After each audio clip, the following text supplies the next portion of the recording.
Okay. March, we're okay. Okay, it sounds like we're live, so I might jump back and see if anyone else has a bird when we get down to that part. So again, my name is Mark Broman. I'm the executive director of Wachiska Audubon. Wachiska is a independent chapter of National Audubon, and we have 17 counties in southeast Nebraska that we're sort of under our jurisdiction. You can follow us on Facebook and on our website. I've got several announcements tonight. I'll start out with, I spoke with Glenn Pollock the other day. He's a Wachiska member. He lives up in Omaha. A lot of people know Glenn. He's kind of a prairie expert. And he's installed several of the Modus systems all over the state, eastern Nebraska and into western Iowa. And he put one out at Spring Creek recently, and he wants to put one out at Prairie Pines, and he might have some funding to help with it. So I said, bring it on. So maybe next year we'll get a Modus site out there. They're basically an antenna that pick up birds and bats when they go through, especially during the migration. And so you get a lot of data from them. So we're looking forward to that. Something coming up, it's a couple months out, 2 months out to be exact. But I want you to get on your calendar, and that's October 12th. We have Roots and Restore Wellness Day out at Prairie Pines from 10 to 4. They've got yoga and different things like that. And then we've got Music in the Pines from 4 to 8. And we'll start out with a couple of solo artists, which might include Wendy Bantam, who you might have met tonight, or know Wendy. She's the office person, and she's out at the front table tonight. So she might be one of the two opening acts before we get Lloyd McCarter and the Honky Tonk Revival. If you've never heard Lloyd play, I went down and listened to him in the Telegraph District a couple weeks ago. I'd seen some of his stuff on YouTube because Wendy knows him very well and some of his bandmates, but I had never heard him. But he has a lot of good stories. He's got the old-fashioned country, and he's got a band, and some of his band members are very famous. They tour solo across the U.S. and into Europe. And his fiddle player, especially Sam Packard, some of you might recognize Packard. His mother is Nancy Packard, one of our Wachiska members, and I didn't know this until back during the Mother's Day tour in our neighborhood, and Sam lives in our neighborhood, and I saw Sam and his mother, and I said, Nancy, what are you doing? And she said, I'm touring, and this is my son. And then I found out that he was a fiddle player, and that's not his main profession. He does other things, but he's very talented. So again, October 12th from 4 to 8, we're going to have kind of a Music in the Pines, and it'll be free, so invite all your friends. We'll be putting a lot of notices out, but I want people to get it on their calendar early. Then on August 23rd, there'll be a tree walk from 9 a.m. to 11 a.m. at Prairie Pines.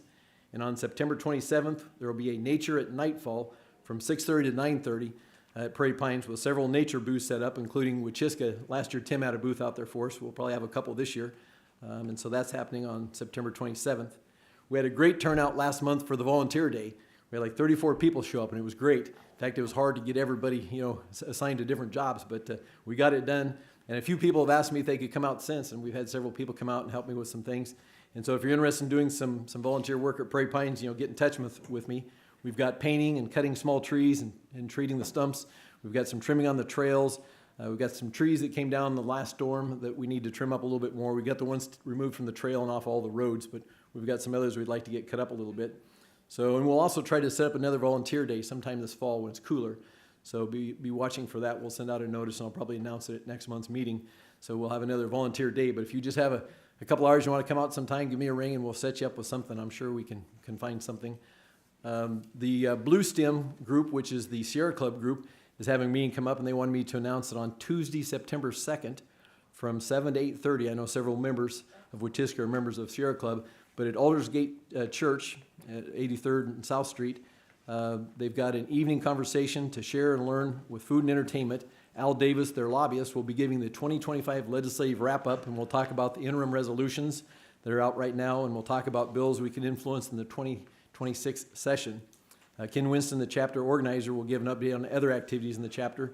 There'll be live music with Ryan Wells. A Lincoln musician will entertain with his piano, music while you mingle. And so that's September 2nd, 7 to 8:30 p.m. So if you want to learn about legislation, there's a couple interim studies right now. There's a really bad one on the Niobrara River that is looking at transferring the Niobrara River powers from the National Park Service to the state of Nebraska, which would be the NRD, the Niobrara Council, and Game and Parks, which I personally think is could be a disaster. But anyway, so you want to keep an eye on that. LR 158, that'll be coming up September 19th at 1 o'clock is the hearing. They're not allowing the public to give testimony. They've got selected speakers. Tanya Storr, who's the senator representing that area, she's the one pushing, and she's the one that has this resolution. She will invite guests, and so you can guarantee it'll be NRD members and people on the council, the Niobrara Council, that are in favor of her position. But if a bill comes out next year, we'll, of course, be down there for that. But we can attend the hearing, and we're encouraging people to attend that hearing on the 19th. Be in the audience. someone like Senator Conrad, who's a friend on the Natural Resources Committee, might ask for a show of hands for people that are opposed to it, so we might be able to get our points across. And we've had members talk to their senators. Senator Brandt is the chairman. We've had one of our members recently talk to Senator Brandt and give him the other side of the story. And it was definitely obvious that he hadn't heard the other side. So anyway, that's LR 158. So we're watching that closely on the Niobrara River and the impacts it might have.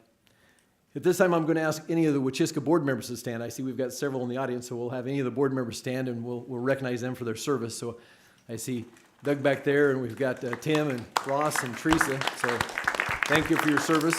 So if you have any questions for those guys. And since we're mentioning officers, we've got coming up, we've got board nominations are open for the 2026 term, and we've got positions open for secretary, treasurer, and then 4 directors at large. So if you're interested, you can self-nominate. The bylaws require that an eligible candidate must be a National Audubon Society member or a Wachiska friend or both, and agree to be nominated or self-nominate themselves. And nominations are due by September 30th, and these are for 2-year terms that will begin on January 1 of 26. So even though we're electing them now, they'll be lame ducks until the January 1st. So we've got that coming up. Let's see. Any other bird sightings, since this is the part where I asked for bird sightings? Anything else before we go on? Yes, Teresa. So there is on eBird, someone posted there's a Mississippi kite nesting. Have you been to see it? 4 of them? Mississippi kite nesting 3 of them? with three young. 30th and Summit Boulevard. 30th and Summit Boulevard. Is that a private residence? Do we know? Okay. 3040 Summit. It's in the 3040 Summit, the intersection of Woodsdale and just north of Woodsdale. Okay. It was here last year. Okay, last year it was nesting there, and this year, and it's got 3 young this year? Or they're not sure? Okay. Okay. Okay, 3 or 4 young. That's a good one. Yes? So a very sweet, very young, very feminine mourning dove has been trying to nest in my pine tree, and this is her 2nd attempt of this season. Yeah? And I think I saw some chick activity in there. Well, I'm glad she survived this So I'm windstorm. watching carefully. Yeah. We've had both adults flying in and out a little bit. Okay. So possibly. So you might get some late chicks from your dove in your yard. We had a cardinal nest right outside the front door at Prairie Pines, and I thought with all the disturbance, the mother was always flying away every time that someone had banged the door. But she brought off 4. She fledged 4, and they crowded that nest. They were piled in there. I couldn't believe how full it was. And then 3 of them fledged, and then 2 days later, the last guy, he still had a lot of pin feathers, and he was kind of delayed. He was the runt, I guess. And then he finally fledged. So, but the mom and dad were very busy that last week or 2 when they were really growing. They were just constantly back and forth, the male and female both bringing in caterpillars, I noticed most of the time.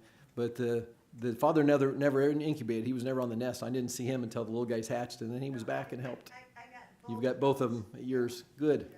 Anything else? Yes, Dean. Can you report on our tree frogs? Oh, yes. Today I had some ladies come out from the Lincoln Community Foundation for a tour of Prairie Pines, and I asked them if they wanted to see the tree frogs. And, oh, they were all excited. So sure enough, we opened up the door, and there was one in there, and the other one was down in the tree frog house. Dean donated 2 tree house frog houses to us. They're basically a PVC pipe with water in the bottom, and one of them was in the house, and one of them was up above the door frame. They live between the 2 doors on the cat house out there, so it's kind of an unusual place. But they set up on when I open and close the door, I got to be really careful because they set up on the closer, and there was one there, and one was in the pipe, in the tube. So we've got a Cope's. It's the only tree frog in Nebraska. Cope's gray tree frogs. So if you ever come out, want to see the tree frogs, let me know. We kind of keep an eye on them. They're kind of special. Anything else? Well, it looks like we'll move on then. Let's see, what do we got here? Quick reminder that tonight's presentation and past presentations are available on YouTube, so if you think things are really cool and you want to mention it to people, let them know. And so with that, I think I'll introduce our presenter tonight, Alan Bartles. Alan's the Information and Education Coordinator at the Lower Loop Natural Resource District, so that's a mouthful, in Ord, but many of us know him because he spent 11 years with the Nebraska Life magazine. He's a writer, photographer, student of nature, father, wanderer, and as he put it, a chronic volunteer. And we're happy that he volunteers because that's what brought him in to us tonight. So we're happy that he is a chronic volunteer. Tonight's topic is how not to become a writer When Nebraska, Nature, and Dumb Luck Lead to Self-Discovery. Alan will take questions at the end of the presentation. He's also got some books that he'll have afterwards, so you can catch him after the presentation and get his latest. He's got several books out, but I don't know if he's got more than one, but he's got at least one of them more there. And so with that, I give you Alan.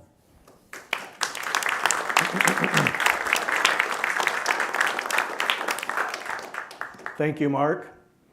So I'm just going to scan the crowd here and see. I don't think there's anybody in the crowd that I know, which is kind of odd these days. I usually know one person. I know Mark, and I've known Linda a long time.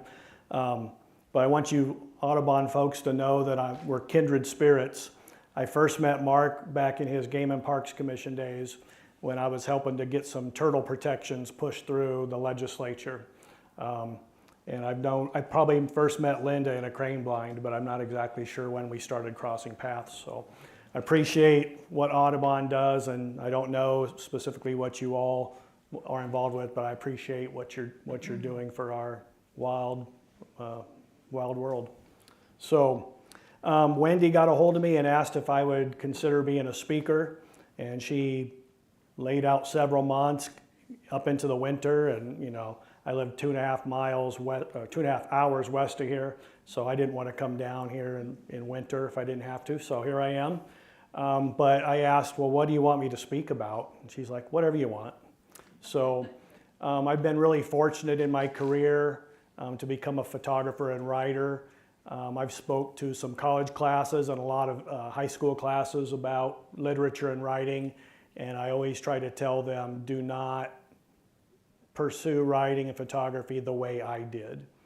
And I'll get more into that here in a little bit, but with that, I'll just start going through the slides. A little about me. So for years in these presentations, I've told people that I lived in 16 places by the time I was 16 years old. And then I was doing a book signing in North Platte last year, and this young lady was wearing a shirt that said Beatrice, Nebraska.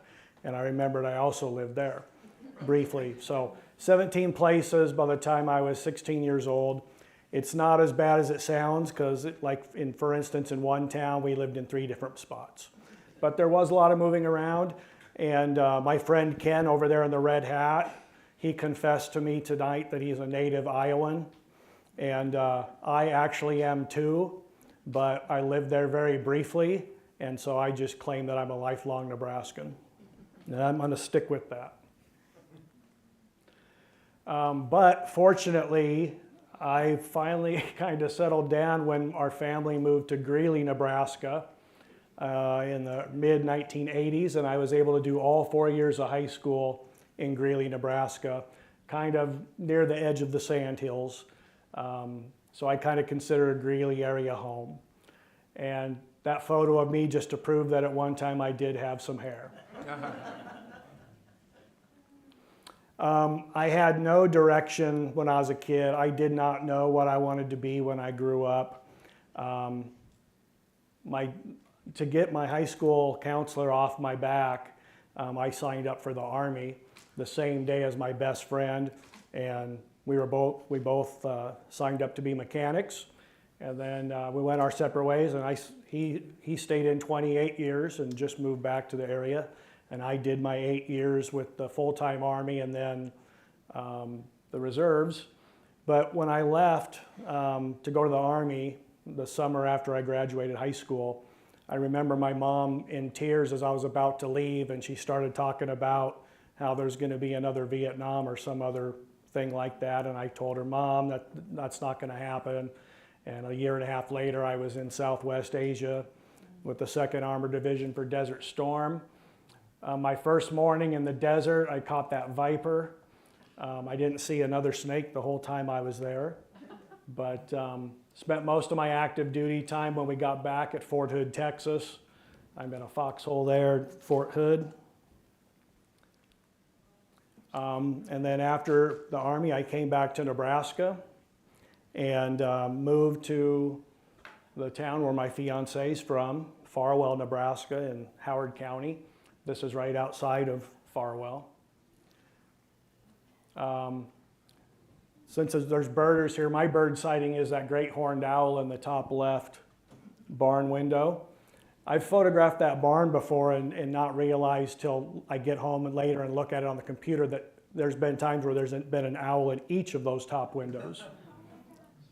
The cool old barn's still hanging on. So I've been in Farwell for 31 years. I was working at the Case New Holland plant in Grand Island. Because of my military service, I was the supervisor there for a contractor that worked for Case New Holland. And one of the guys that worked for me, he knew I hunted and fished. And he saw that little 1-inch by 2-inch ad in the Grand Island Independent newspaper. And that's what it said word for word. So I gave them a call, and they said they were looking for somebody to contribute to their outdoor page. And I didn't have any writing experience, so they said, well, write up a few things and send them as samples and we'll see. Next thing you know, I'm doing their entire outdoor page. But there was plenty of content in there and elsewhere on how to catch and kill stuff. I didn't want to write about that kind of stuff. So, campfires, the rivers and wildlife celebration in the bottom right, spring babies, and don't be bringing them baby deer home, road trips, backpacking, stuff like that. And this would have been in 2004 that I started doing this. And, with no training in writing, I thought, they liked my stories, obviously, but I thought, with no training in writing, I can be more publishable if I can supply some crappy photos to go with my crappy stories. So in 2004, I bought a film camera from a guy, and digital was already here. But I bought a film camera, and we kind of joke about it now, but I feel that guy kind of suckered me into buying that film camera. And several years later, as my career progressed, I gave a photo workshop, and he signed up for one of my workshops. So I singled him out in that, but wrote about outdoor photography, even though at the time I really didn't know anything about it. But it really came easy. I was writing, in no time, I was writing for 2 newspapers and a bunch of different magazines. Some regional stuff, but also Smithsonian Air and Space, Working Ranch is a national magazine. And I loved Prairie Fire, and I found out tonight that Nancy Hamer's probably responsible for me being here tonight. But I really liked being able to get my message out in words and photos.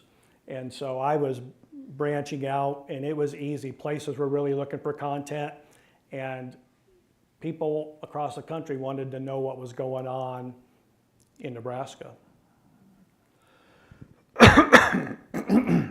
Excuse me. The Rural Electric Nebraskan magazine, now it's known as Nebraska Magazine, headquartered here in Lincoln. I did a lot of work for them, and I always worked in the things that I was interested in: wildlife, history, sandhills, and curiosities in my home state. So I was at the it was a big bookstore up in O'Neill, Nebraska, behind McDonald's, Barb's, this and that. Huge metal building full of books and magazines and some antiques.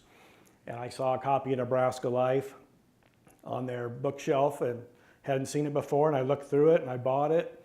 And I said, well, I'm gonna write for them too. It had been so easy, I'm gonna write for them. So I started sending them some stuff, and they rejected everything I sent them for 2 years. Feature stories, small stories. I even wrote a poem to try and get on their poetry page, and I'm not a poet. Everything I sent, they rejected.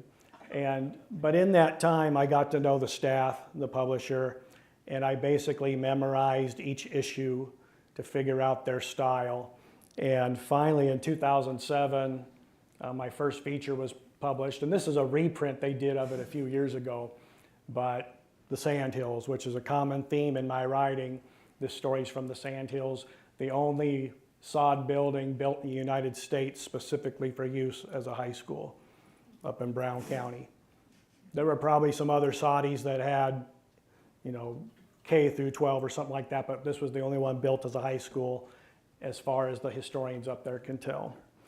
So that was after 2 years of rejection, and then I was in every issue for 3 years. And as you can see, wildlife, sandhill cranes, Greeley Irish Festival, since that's where I went to high school, Spencer and Niobrara, some events up in the sandhills. So I was able to write about the things I love, which was a true blessing. And also some weird stuff like UFOs in Nebraska. And I tell you, Nebraska has some UFO incidents that are some of the best as far as evidence or can't be discredited. And the people I interviewed, I never got the thought that any of those people were crazy, and they certainly weren't seeking attention. Same thing with the people I talked to in Grand Island about ghosts. I worked in Grand Island for 13 years, and I'd pick up these little tidbits of ghost stories, and so I made it into a big feature when I was still a freelancer at Nebraska Life. Got a few covers on the magazine over the years there. Long story short, after being in every issue for 3 years, they asked me to come work for them, which was a dream come true, but not a dream that I ever thought would come true because I'm not qualified. I wasn't qualified. You know, I didn't have a degree in photography, writing, editing. I don't have any college at all. And I'll talk more about my qualifications later, but some of the things that are important to me, turtles, there's a Blandings turtle, you know, eastern screech owl, the red face, first one I've ever seen.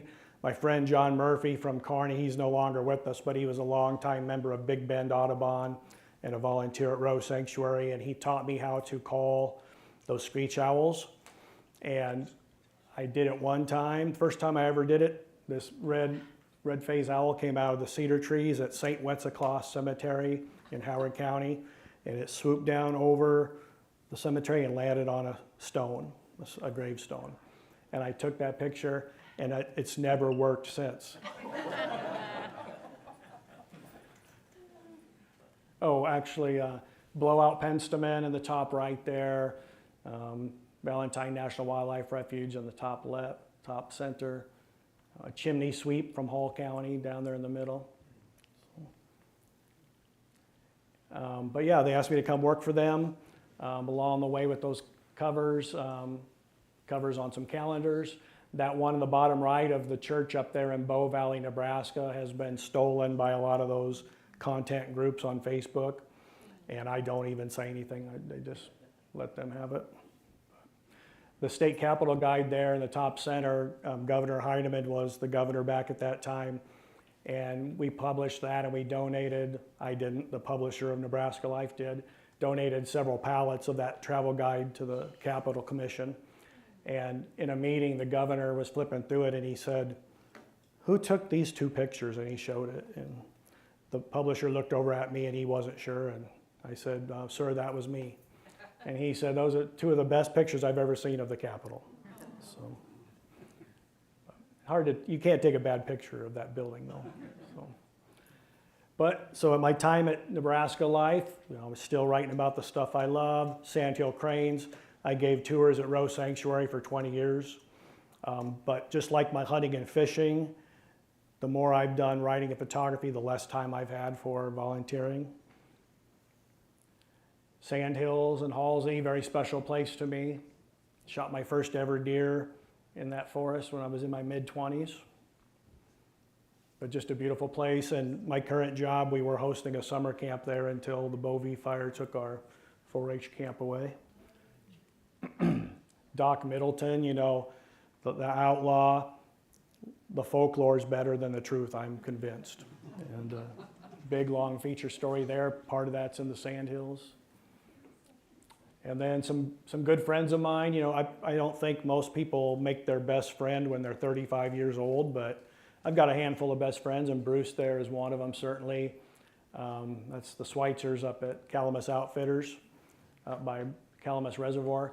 And actually yesterday, their daughter, who's sitting on the calf in the lower photo, she gave a a tour to me and my elderly parents yesterday of the Sandhills in an open-top Jeep, safari-style off-road for an hour. And the reason that happened was a couple months ago, my mother, who knows about my love of the Sandhills, she says, "What are the Sandhills?" And I think what she was really trying to say is, what do you like about the Sandhills? So I subjected her to an 8-hour tour yesterday of the northern Sandhills down Highway 183 over to their place, overland for an hour, and then back to northeast Nebraska, and they loved it.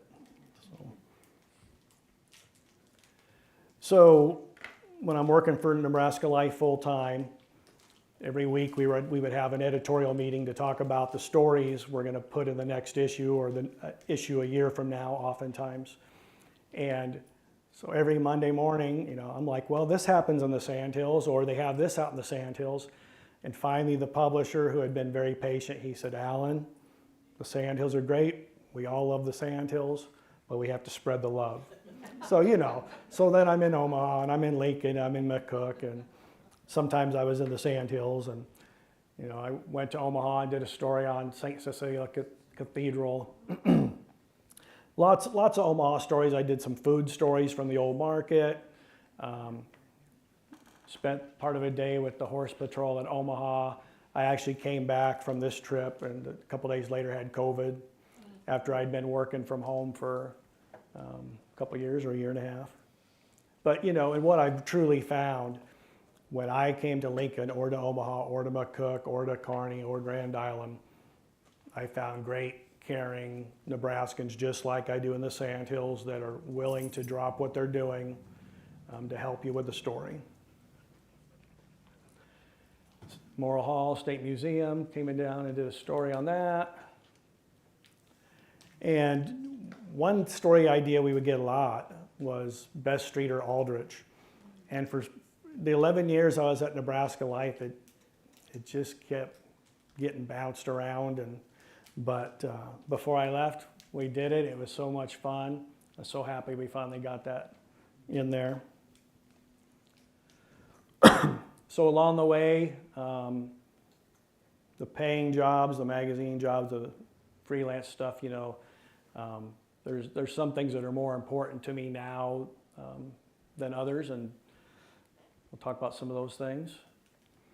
So years ago, I get off work in Grand Island. I drive to Rose Sanctuary to do a couple hours of volunteer work, and Paul Tebble, who was the director back then, he's like, "Hey, Alan, come to my office. Shut the door. Sit down." I'm like, "Ooh, who did I piss off?" Well, Paul reaches down his bottom desk drawer and pulls out a bottle of scotch or bourbon or something and pours 2 glasses, and he gets this smirk on his face, and he says, "So I heard you want to meet Jane Goodall." Well, I had been talking to our education person there about Jane Goodall, who I've looked up to since I was a little kid. You know, I see her in the magazines with the chimps, and I think I kind of upset her or rubbed her the wrong way, because she was working with thousands of kids a year. Very important, but it's just that I had looked up to this woman. And back in 2005, she came to the Platte for a meeting with irrigators and Game of Parks people. And you know, Paul said, "Well, she's going to be here in 2 weeks. You can sit in on the meeting, but you can't tell anybody about it yet." I'm like, "All right, I'm going to meet Jane Goodall. I'm going to meet Jane Goodall."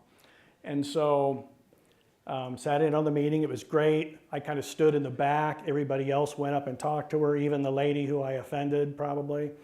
And I had a couple books, and I asked if she would sign them. And I had some old National Geographics also.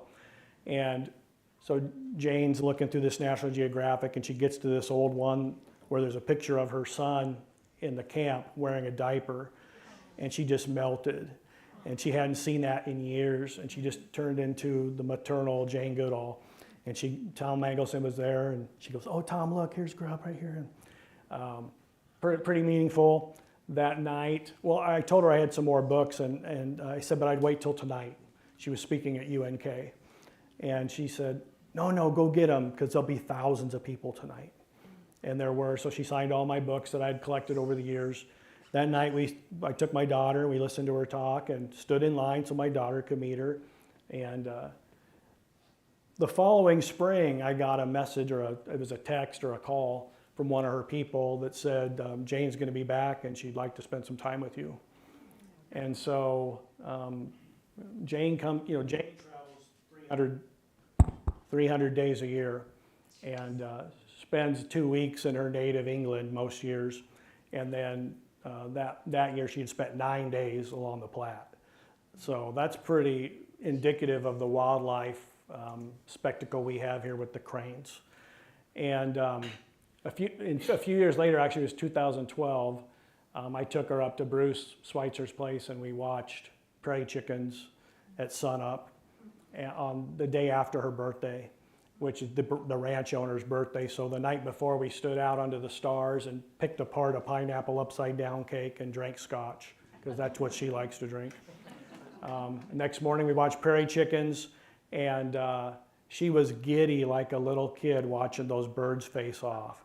And I'm thinking, she's seen the wildebeest migrations, she's seen all the major wildlife things on this planet, and she loves our prairie chickens. And that just reminded me that just like the cranes, you know, we have to protect those things. And I know I'm preaching to the choir with this group.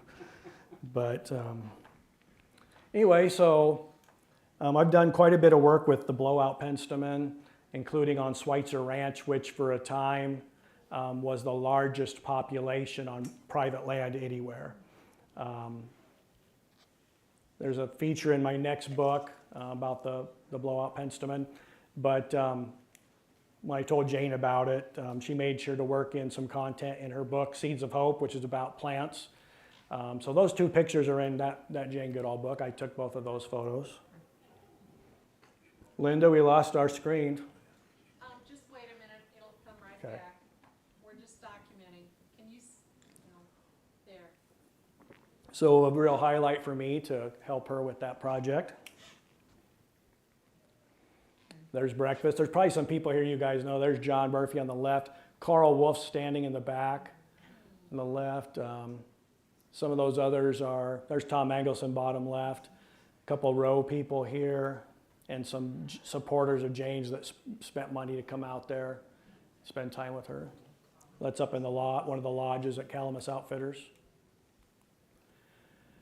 And during that breakfast, the lady in the green there, bottom left, we switched, people were coming and going, and she turned to me and she said, Alan, you should do a book about prairie dogs, and it should be called What's Going Down in Prairie Dog Town. And I just knew it was brilliant. I'd never written a book before. And so her and I met at that ranch months later to talk about her idea. And we weren't getting anywhere, so we drove down the road towards Highway 96 towards Highway 183. We were going to look at the prairie dog town down there and look at the owls. It was gone. They've been poisoned. There's a big house there now. And right then I was resolved that I needed to do that book. And so I spent a little bit of time writing a book. I found an illustrator who had done a book that we had reviewed in Nebraska Life. I told her my idea. She offered to do her illustrations for free. I actually did the story in about 2 nights, and it took more than 2 years to get the illustrations. She was in college, she was an actress, and she was working on 5 other books. And she was working for free, so I couldn't really push her along too hard. But I actually did get her on the Platte one spring. She met Jane.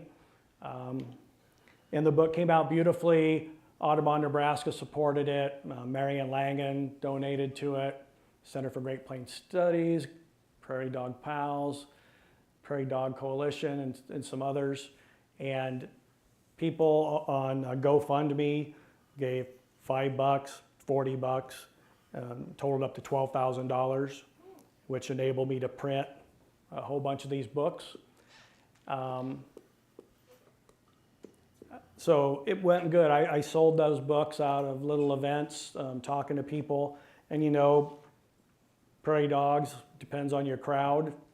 When you get out west, prairie dogs are a contentious issue sometimes, which is kind of dumb because they have their place. But The book went great. I sold 1,100 out of my car like that. I ordered 1,000 more. They never got to me. They made it to Chicago and disappeared. And after a few months, I just thought it had been more than a year that I'd been selling them, and I thought it was time to move on. And so they offered a settlement check, and it was just my cost. And they sent me a check, and within 2 weeks, brand new copies were on eBay.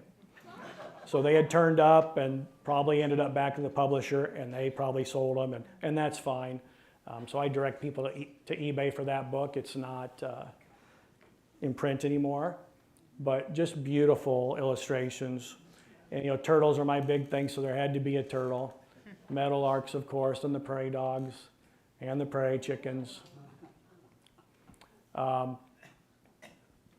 again, turtles, the Blandings turtle is my favorite Nebraska species. That's the Blandings turtle there.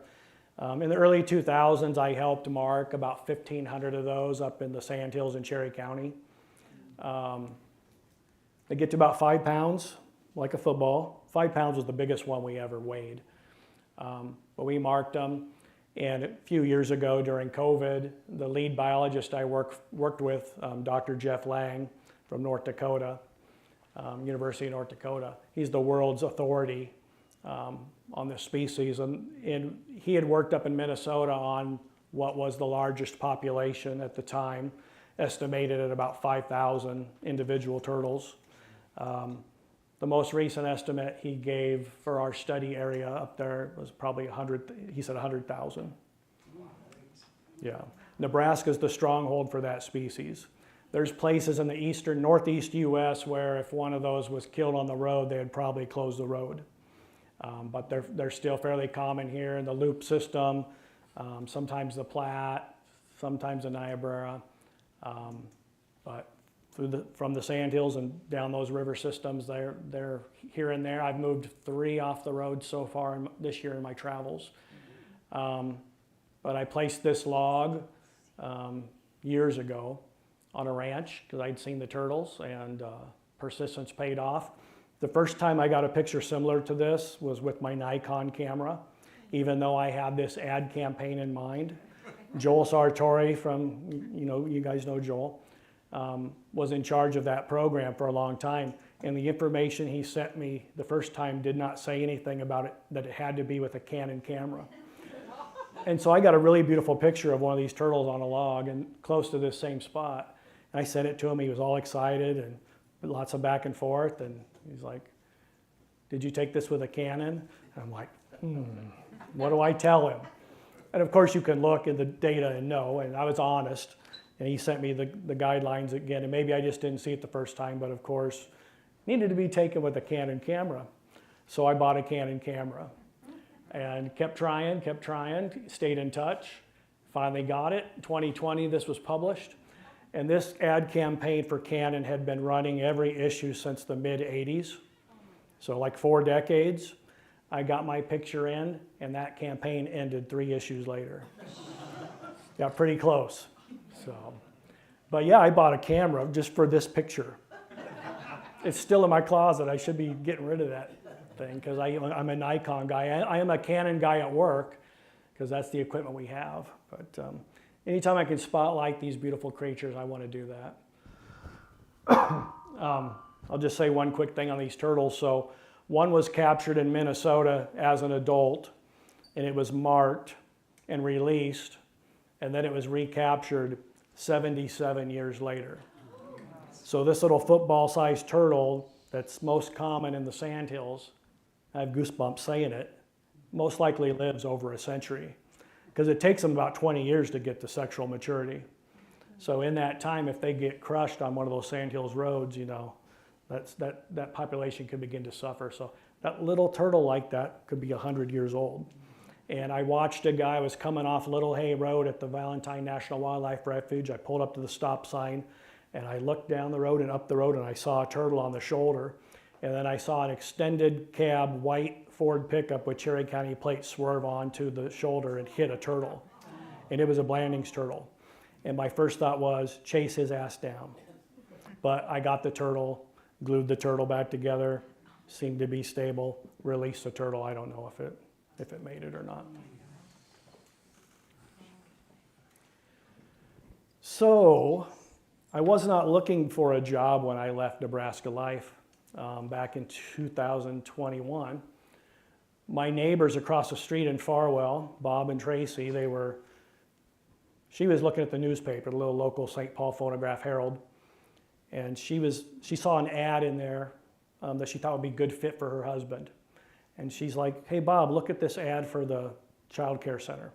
And she throws that paper across the room, he catches it, he's scanning the paper trying to find it, and before he can find that ad, he sees this ad.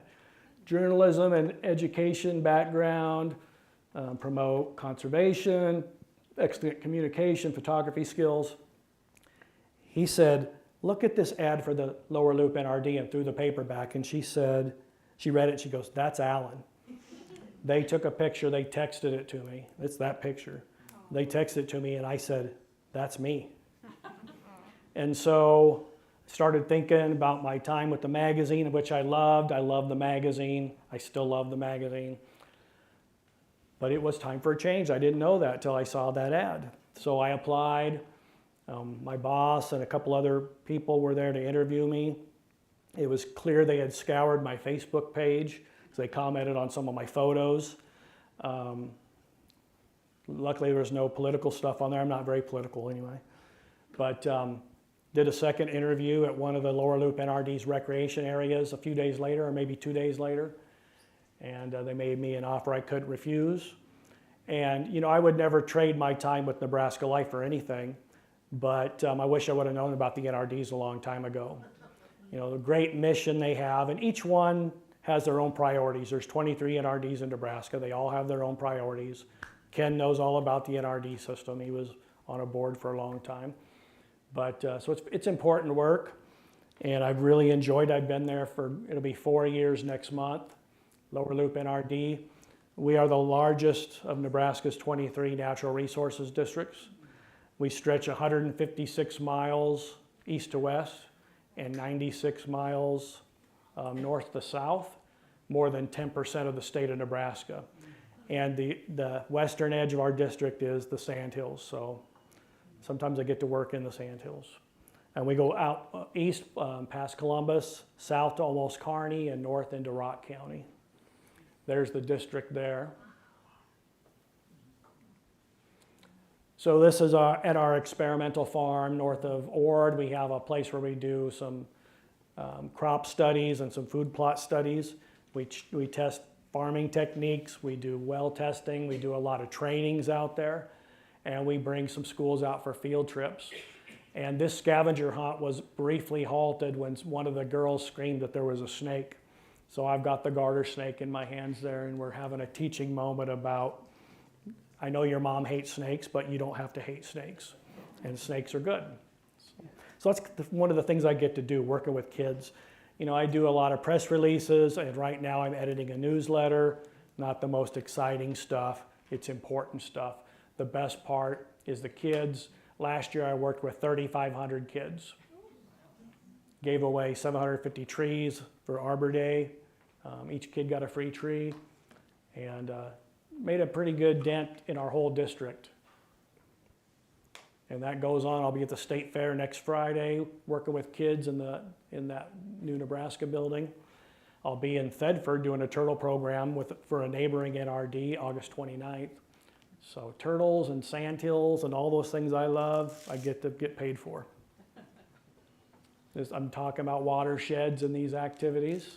Very important. We all live in a watershed. That's one of the messages I like to share with people. And before I forget to say it, just the support staff at the NRD and all the NRDs. The ad, I've got a different title than what's in that ad because I've been promoted since I've been there. Like Mark said, I'm the information and coordinator. I have to think about it. And it's a wonderful job, but I have counterparts at all 23 NRDs. If I have a question about something, I email them. It's a wonderful supportive network. Still got passion project stuff going on all the time. I was on my way to the Sandhills, probably just to do some wandering photography.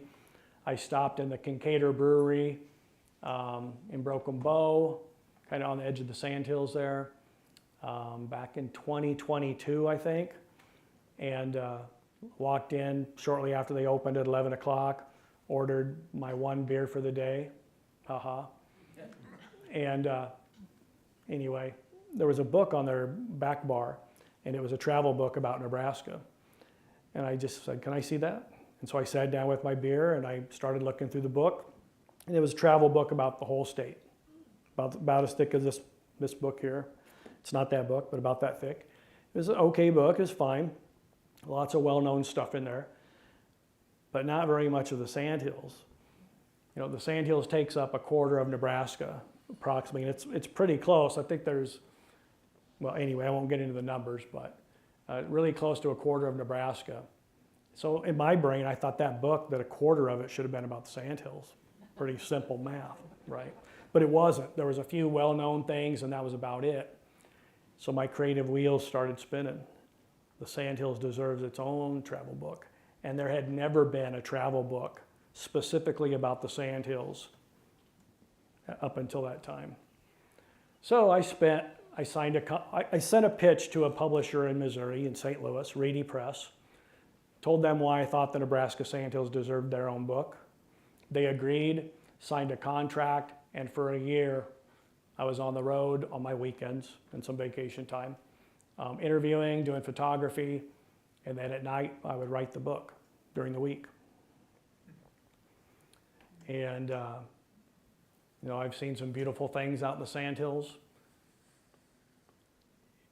The dune formations are so amazing, but it can be hard from the road to capture the magnitude because often you've got a big hill and you can't see nothing else.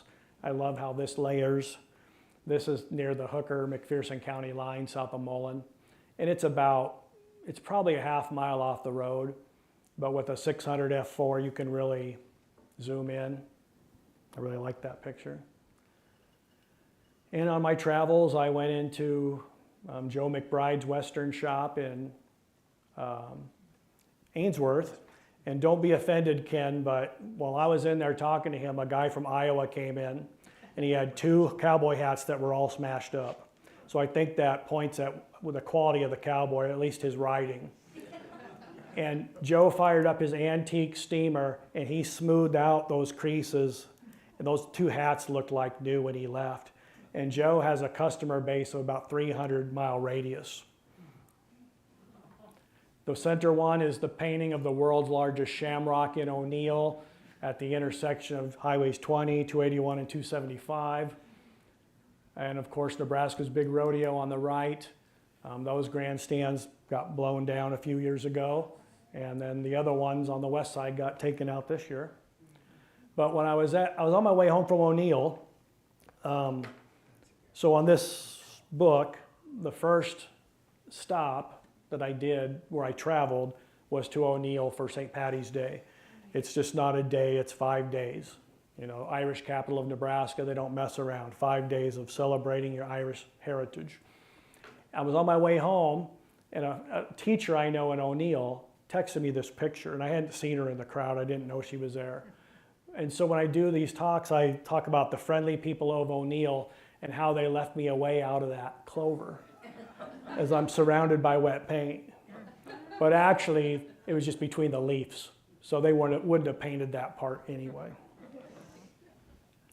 That's one of my favorite celebrations just because of the pride in that event. The historic Golden Hotel in the background, folklore attached to Al Capone. There'll be a feature about that in my next book, which will be out in April. And of course, got to work a turtle into a slideshow. Beautiful ornate box turtle. State reptile now.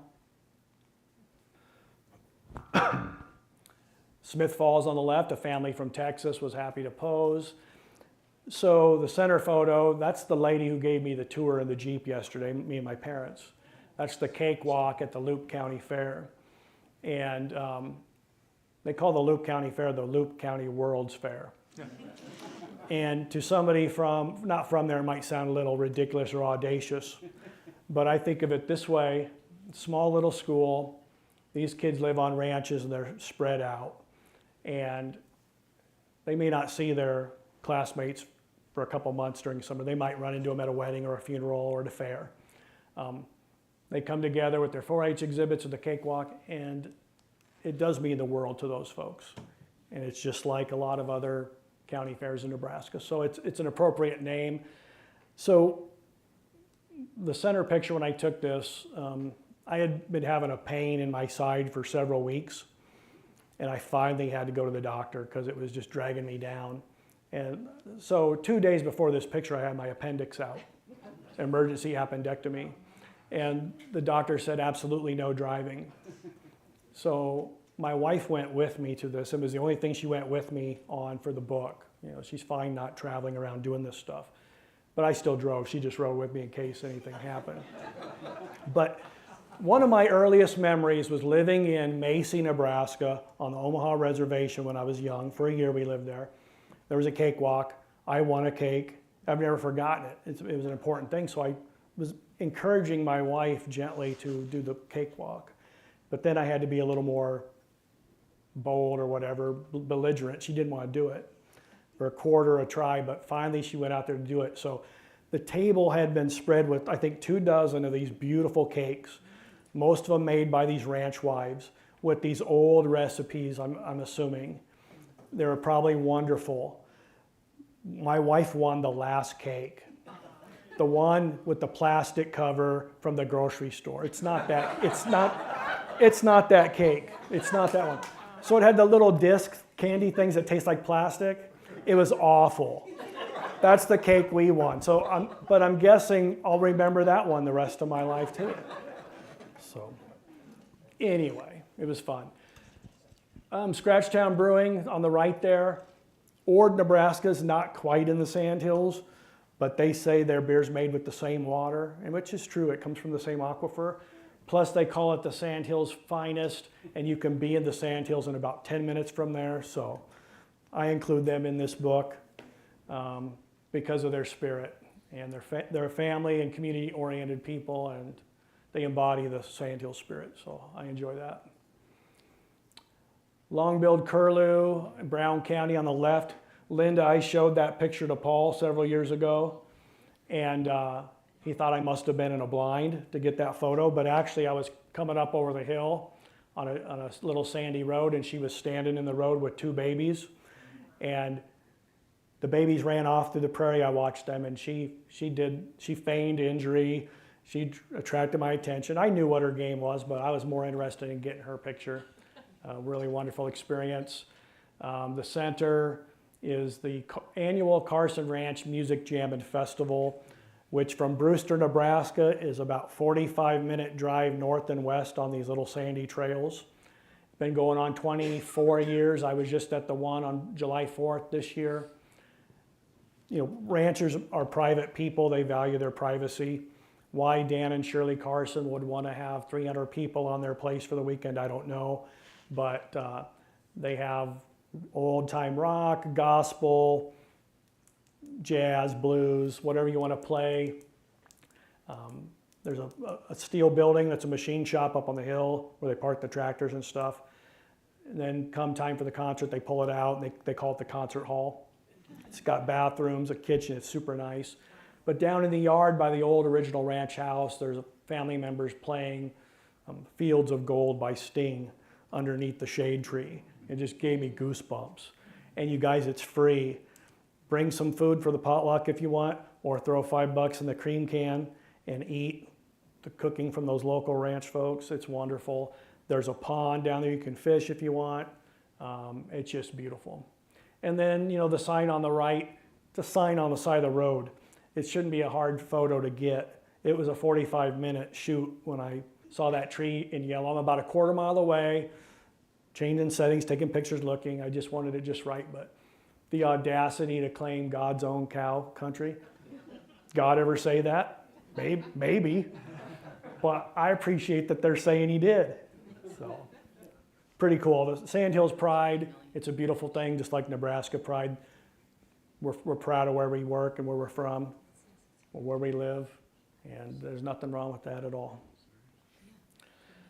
So while I was working on 100 Things to Do in the Nebraska Sandhills Before You Die.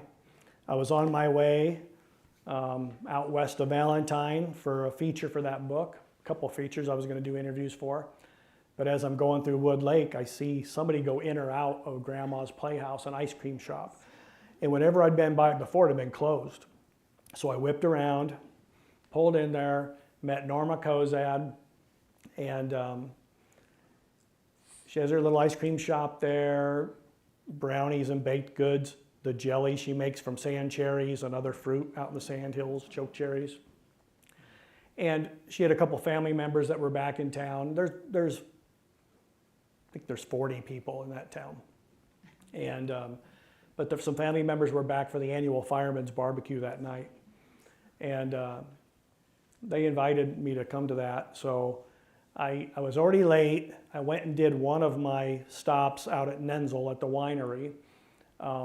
The other one, I'm not going to say who it is, but he still won't answer my calls. But I didn't make it to our interview. I did put him in the book anyway. But so I was late getting to the winery. I came back for the barbecue. It was like I was from there, you know. Nobody was concerned about the stranger with the camera. They were friendly. Oh, get some more food. Here, did you try this? Beautiful thing. I've made some really good friends there. Did a book signing there. And then clear out in Ashby on Highway 2, a local artist, Linda Lacey, she restored an old cafe. Excuse me. And she displays her art in the booths. So you can't walk in there and sit in the booth and eat that ice cream treat on the right, but you can sit up at the counter on the stools that spin, or there's a couple tables, or you can sit out front on the little porch and watch the trains go by along Highway 2. That's her Sandhill surprise, and it's got a little something special in there. I'm not going to tell you what it is, but anyway, you'll like it if you go out there. And those little gems in those little towns, you know, Ashby has, I think she told me 20 people, including cats and dogs. That's what she said. Hardly anything going on there. They've got a church, they've got some other little businesses, but you can pull off Highway 2 on your long trip to wherever and have a beautiful artistic ice cream treat like that. So yeah, so after a year, the book came out. That's been about 2 years ago. It's been wonderful. This is a series, the 100 Things to Do is a series by my publisher in St. Louis. And they know travel books, but they had never heard of the Sandhills. They were blown away by the response. Unlike the children's book where I was doing the retail, they've been doing the retail on this book, and it's been going great. I've still been selling books at these events, not so much lately since I've been working on another book, and I'm almost at the 1 year mark where I have to turn it in. But they were so blown away by the success of this book, they approached me with another idea for a Sandhills book. And I thought about it, and I didn't like the concept, and I honestly don't even remember what it was. I told them no. A few months later, they came back with another idea, and I thought, if I don't do it, they're going to have somebody else do it. And I want to be that guy. So, signed a contract. I have to have my next book project turned in by September 1st. This morning, I made the final change to the text that I'm going to do before I send it off. A lady from Brewster finally got back to me with a little tidbit of information I needed. I'm shooting a replacement photo Saturday in Tryon, and then I'm sending the thing off. And then hopefully I'll have a little bit of a break for a few months before they send me a proof, and I have to start doing editing and tweaking and stuff like that. But it's been great. Traveling the Sandhills, just like I mentioned earlier, is just like when I was with Nebraska Life traveling the state. Nebraskans were almost always willing to drop what they were doing to help me with my strange requests from their part of the world. I do have a Facebook page. It's not still at 0 likes or 0 followers, but you guys are welcome to follow me there if you want to keep up with my writing projects. At some point, I'm probably going to merge that page with my personal page, just because that way I could probably pay more attention to it. Still involved with Nebraska Life. I've worked hard to maintain that relationship because I love the magazine. And so I do this Naturally Nebraska column in each issue. And it's kind of like my roots, nature and wildlife type stuff, without how to kill stuff. My grandpa's 22, which was really the only thing we inherited when he passed away. World War II veteran, a hero. And so that 22 I wrote about is very important to our family. And you can see, well, highway cleanup story for a group I belong to, and hunting and not getting anything, but how it's still good to be out. It's not about the kill. The tour we took yesterday in the Sandhills, I've already written that up into a piece that will hopefully be in a future issue. And I alluded to my qualifications earlier, and I mentioned I have no college. I don't have much college. I have a little bit, but not much. No degrees in anything. And so it's pretty intimidating to go to Nebraska Life and tell these career writers and photographers, no, that's not good enough. Nope, sorry, here's what we need, try again. Which I knew all about, right? Because they rejected everything of mine for 2 years. So when I do these talks, I always tell people my only qualifications are a willingness to listen and learn and a passion for Nebraska. But in the last 5 or 6 years, I've realized I have one other qualification, and that that I'm blessed with the inspiration to do it. You know, I could be at home watching game shows, drinking beer at night until I fall asleep on the couch. Instead, I fall asleep at my desk in my office at home, but I'm working on things I like writing about, stories I love to tell. And so those are my qualifications, and I'm really blessed to be doing what I do. After I took the job at the NRD, I was in our general manager's office for the first time, and he was at his desk just like you're sitting down there, and I'm talking to him, and he sees me look past him, and there's a print on the wall of a prairie chicken, partially puffed out. It was a photo I took that his wife had bought years earlier. And he knew what I was looking at, and he got this smile on his face, and he said, I already knew about you. But the NRD is such a wonderful place to work, but it's just indicative of my days at the magazine. It was wonderful. Travel around, tell people about the Sandhills of my career. Why people would want to hear it, I don't know, but we keep doing it, and the books keep coming. So in April of 2026, my next book will be out. I cannot release the title of it to you yet. I just can't. Why? It's in the contract. But it's not going to be travel. It's going to be 200 pages, much bigger than this. It's a bigger format book. There'll be about 170 photos in it. All but one of those photos is mine, except for a couple historic photos. I did have to pay a photographer friend of mine for a photo that I was unlikely to be able to capture. I didn't pay him. He'll get credited. But that book will be out in April. Lots of photos. That was one criticism of this book, that there wasn't enough photos. People who knew my work were disappointed there weren't more photos. And that's just the format of that book. But like I said, the next one will have 170 photos, 200 pages, and it's more history and culture. I almost forgot to say that.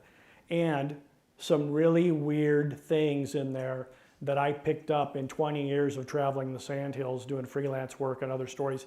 Little bits of folklore or mythology. There is going to be some stuff in that book that will leave you scratching your head. I promise you that. But it's going to be weird stuff, wonderful stuff.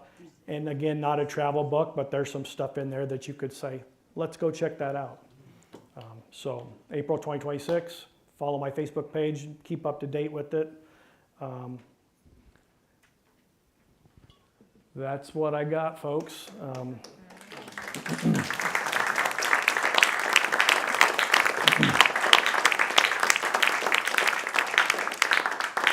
Linda said we have to take some questions and we have to use the mics, and I guess you guys probably already know about that. So if there are any questions, I'm happy to answer them. Got one from Dean back here. Yeah, Alan, I got 3 quick questions Okay. for you. Number, you're doing a great job representing Nebraska. Oh, Anyway, first of all, on the blowout Pinstaman back in the late 80s, there was a lot of work done on it. I just want to know kind of what's the status, because that was a very concern.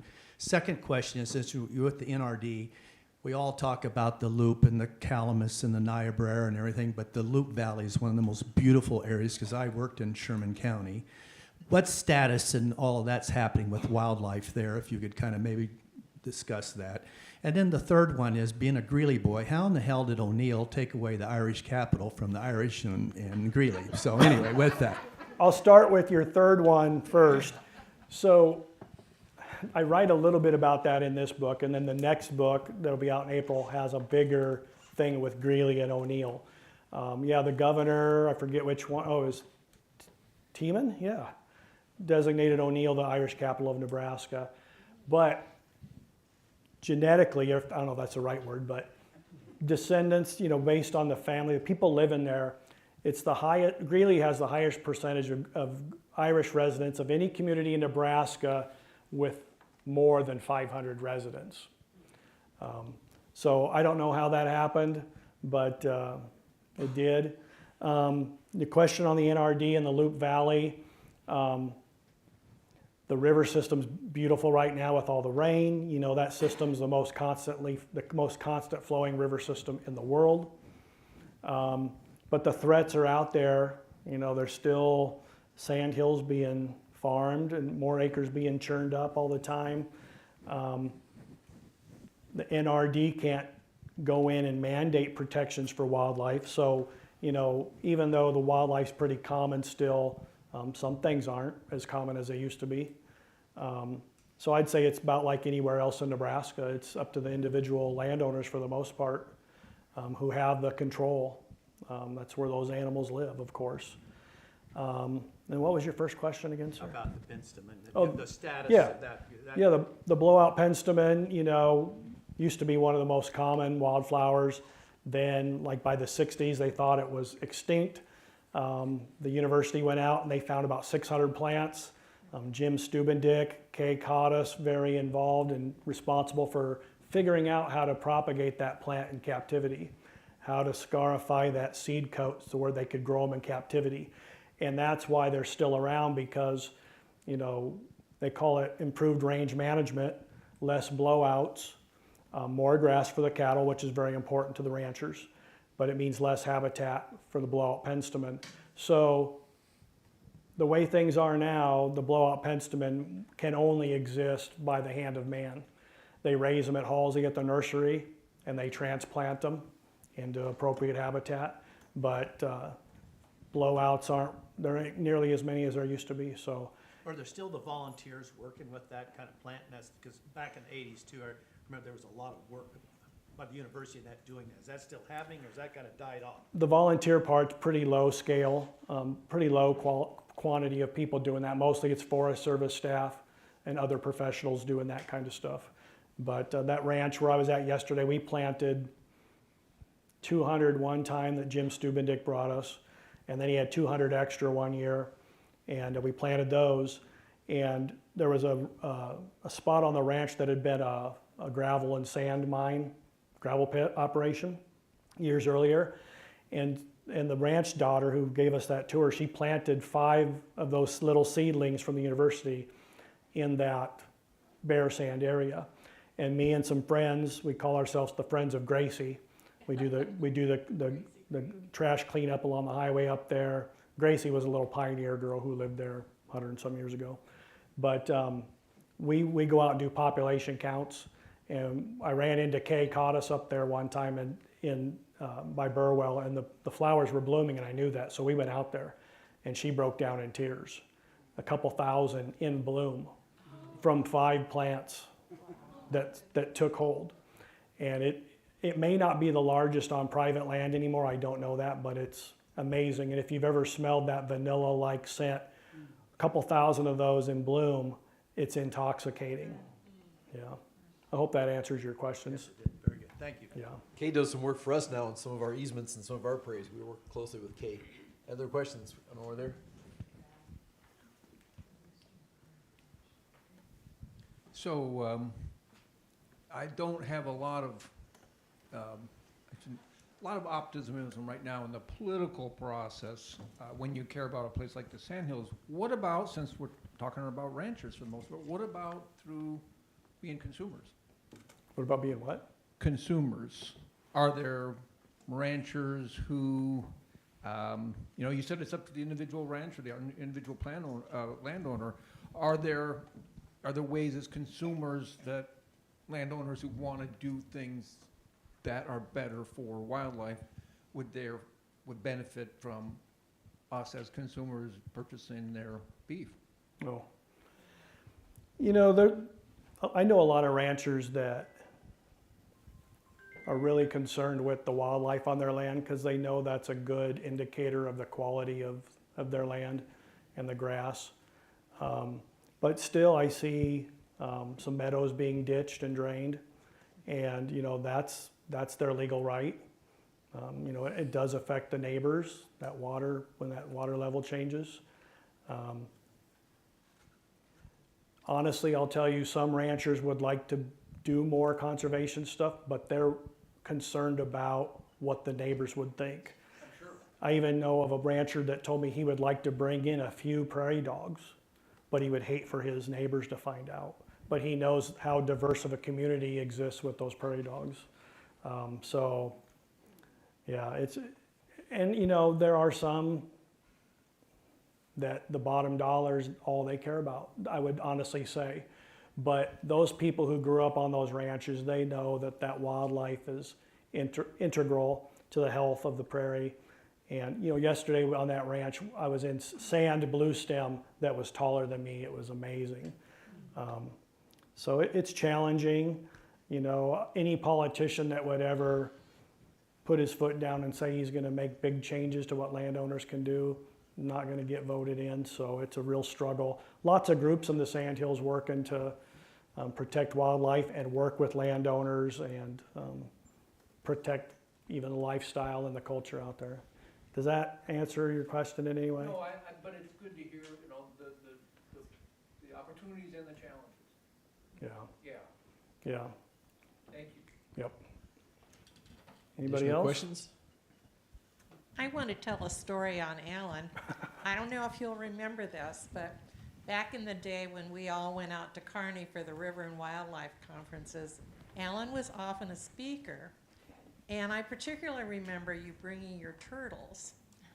And what I really remember is the day I was watching you as you turned white. You were so concerned because you were holding up a snapping turtle, a big one. And this woman, as I remember it, came forth with her finger pointing at it. And you were like, oh my God. Yep. I don't remember what you said, but I remember how horrified you looked. Yeah. So I had all the native species of turtles, and I had fossils and shells. I have a thing for turtles. But I was walking down the aisle talking, and I'm looking at people, and I'm keeping the turtle a safe distance away, and before I know it, that lady's got her finger in that turtle's face. And there was a little split-second delay before I did turn white, because if that thing would have bit her, it would have taken her finger off, but just the reputational damage, I don't care about her finger. But yes, I know the color drained out of me. I've heard several people that were there say that that's what happened. Yeah. Thanks for bringing that up. We'll take two more questions. Tim's got one. We've got one over here. So Tim, go ahead. Is it possible to give us one of those stories about the UFOs? I can touch on one a little bit. So back in the late 1800s, some story made, I think I don't know if it was the Denver Post at the time, but it also made a newspaper in southeast Nebraska around Benkelman. And some cowboys saw a green light. They went to investigate. The next morning it was still glowing. Whatever it was kind of melting. One of the cowboys got burned really bad by it, and they had to take him to Denver for treatment. But that was back during the days when there was a lot of fictitious stuff being made up, fantastical things in newspapers. But in the High Plains Museum in McCook, they've got a big chunk of green glass-like material with some weird white inclusions inside. And I knew about that, and while I was working on that story, so I drove, I think it's 3 hours from my house to McCook. On a weekend, I drove all the way there, they weren't open. I called the numbers on the door, nobody answered. So the next weekend I came back down again, and somebody was there.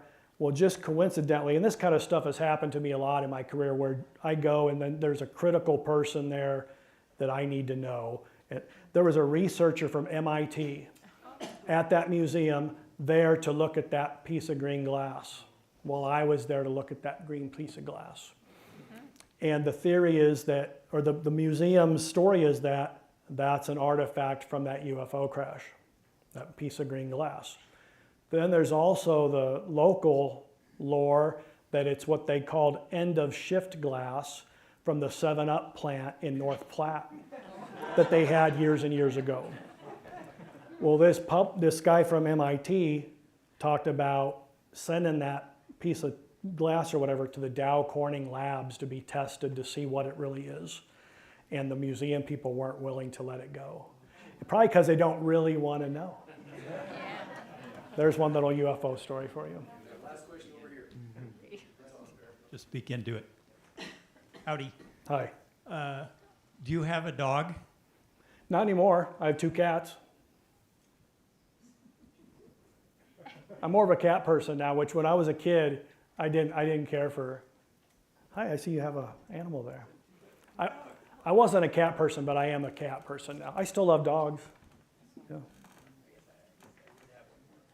Is there a place or a natural feature that's close to Nebraska borders, but just outside, that you wish we could encompass, so you could have written about them?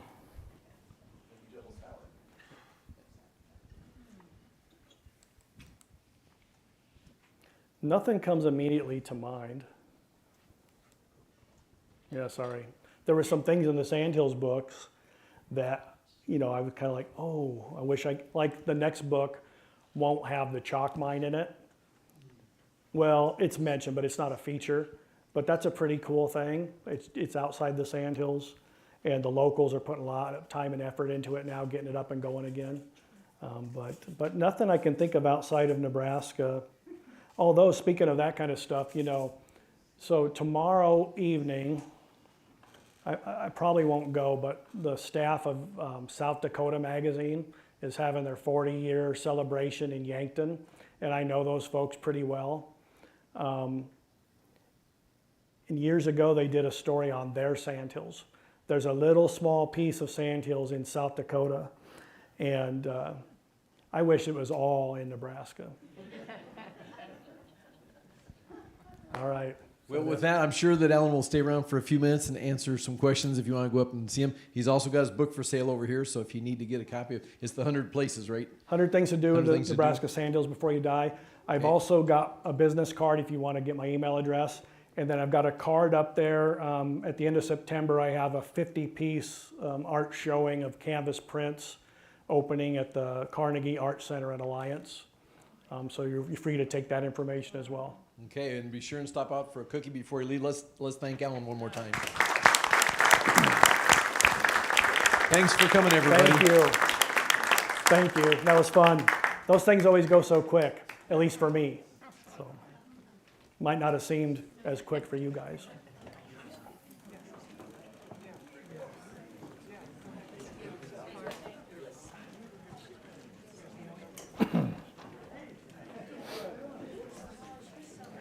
I used one as a coaster. So.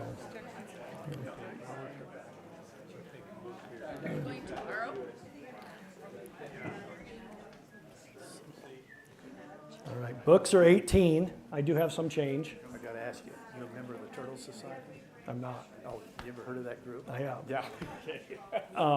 And I used to be vice president of the Turtle Conservation Project when Angie Byorth was doing that here in Lincoln. Yeah. I'm a member back since 1966. Oh, thank you. Oh. And I'll be happy to sign that book for you. I better turn this off.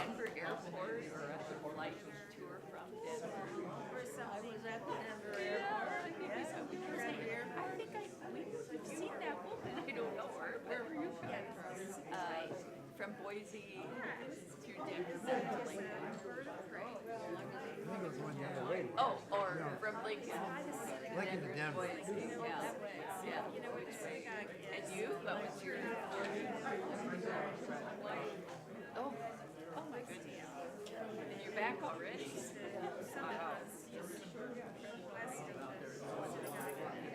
Wow. Life is travels. Well, I'm glad you made it safely. Well, so am I, because it's very rare to reading things. Oh, I know.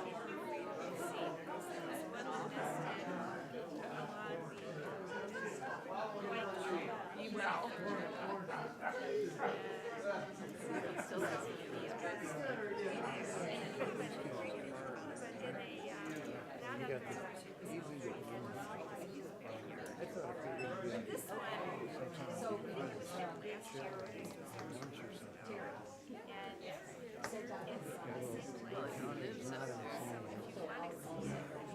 Hey, hi Campbell, how are you? Good. Yeah. Good to see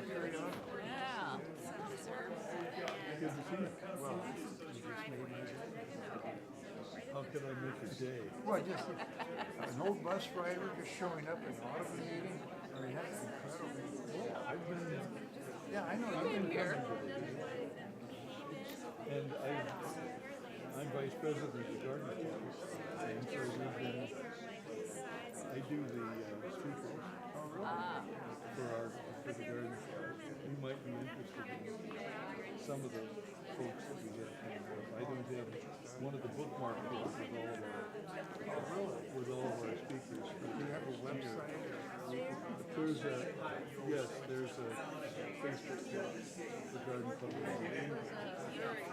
You don't use Facebook, Instagram? No, so we can't get any stuff. For what? Or if you can do Instagram. No, we don't do that. We don't do anything. Emails and text. So where are you living these days? Same place. Really? Well, nearly the same place. Kind of west of CD's hospital. Oh, yeah. I told Mary the bus driver would stop and wait for you. Do you remember that? Yeah, that was fun. That was a great group. Yeah, the worst day that ever happened was that I got off the bus and walked across the street, and there was an ambulance there, and our neighbor had died while mowing the neighbor's yard. And he was laying there on the ground. Oh my God. This isn't a good way to end the day. No, not at all. Well, that was a lot of fun. That was 50 years ago. But we were younger then. A lot of things were more fun. Yeah.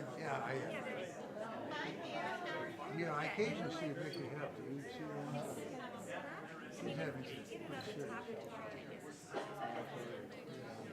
She lives not too far from us.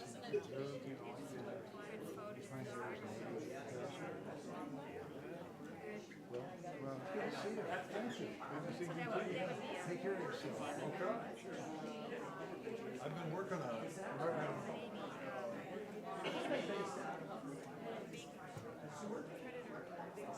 Go on.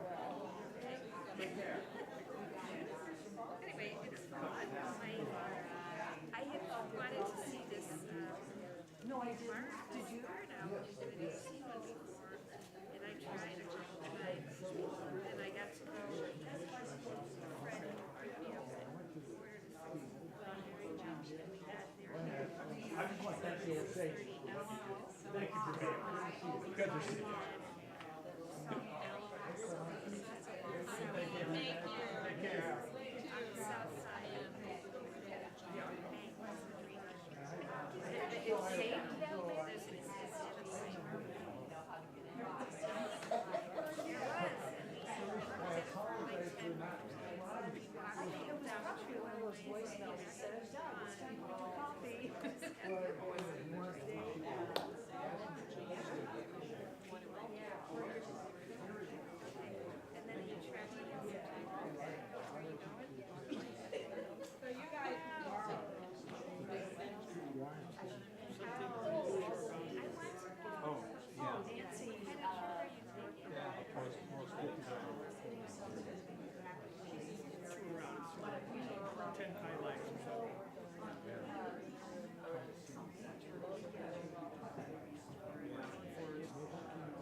my daughter's out here also skiing.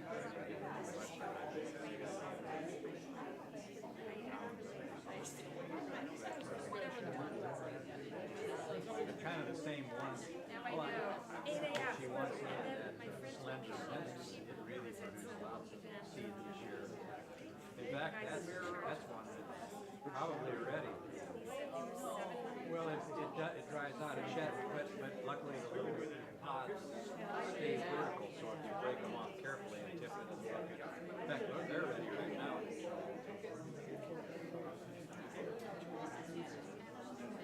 Okay. Yeah. Basically the same stuff, you know, that Next time. gray head cone flower, that's like Right now, or remind me next time.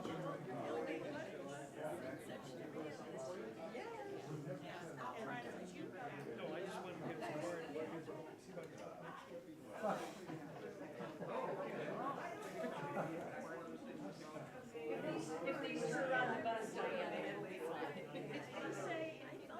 This is Doug. Get down and drag. Doug's also. We're rehearsing. Taking a little break.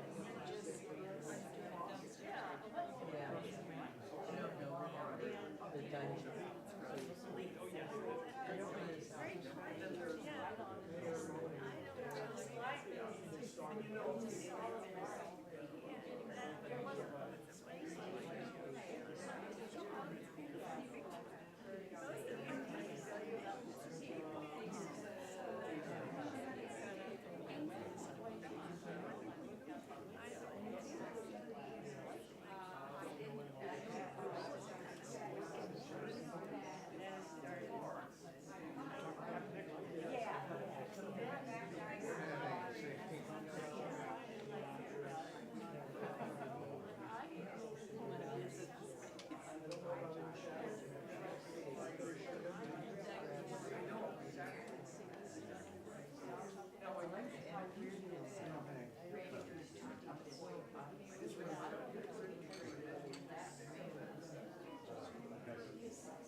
I'm glad to find a dog in your voicemail. Thank you. Kansas City. 2 o'clock in the morning. Cousin was calling.